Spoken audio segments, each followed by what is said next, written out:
Breslow back here with you, and today's mental game tip, I want to talk to you about a focus exercise I call broad to narrow. It's really cool because it's very appropriate for you out on the golf course, obviously, otherwise I wouldn't be talking about it. Here's what you do. You can do this away from the golf course.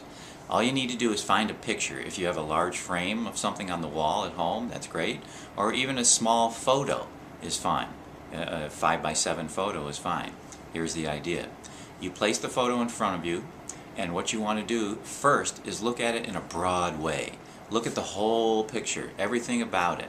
Nothing specific yet, just take in the entire picture in a gross kind of broad way. And you do that for about 30 seconds.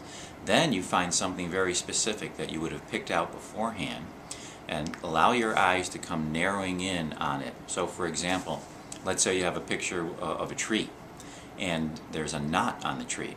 So you may start out looking at the entire picture of the tree and the forest and animals or whatever's in that photo, and then after about 30 seconds you narrow your gaze down to that knot on the trunk of the tree, and you literally get your eyes to go from broad to narrow, and for about 30 more seconds you're now focusing on that knot on the tree. It could be a belt buckle, it could be anything in that photo.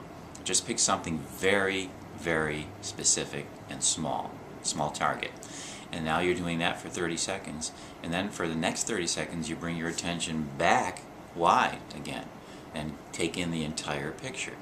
Do that for about 15 seconds, and for the next 15 seconds you narrow it back down into that small target again. And you can do this 2 or 3 times. Now the beauty of this exercise is that when you go out to the golf course, of course, what do? You go from broad to narrow, or at least you should be.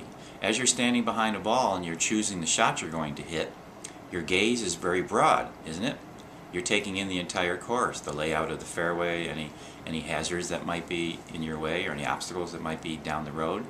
You're taking all that in your gaze. Then you got your target. Where do you want that ball to go? Where do you want it to land? Now your gaze is narrowing quite a bit. So you go from broad to narrow on the golf course. Or if you're not, start doing that on every shot. Start out consciously looking at a broad scale and then consciously narrowing it down to the area and the target where you want your ball to land. So this is a really cool exercise. It's called broad to narrow. Really can help you with your focus and your targeting on the golf course. Dave Breslow, glad to be with you once again. And of course, as always, leave me a message here. Would love to get in a chat with you in cyberspace, and I'll talk to you soon. Take care.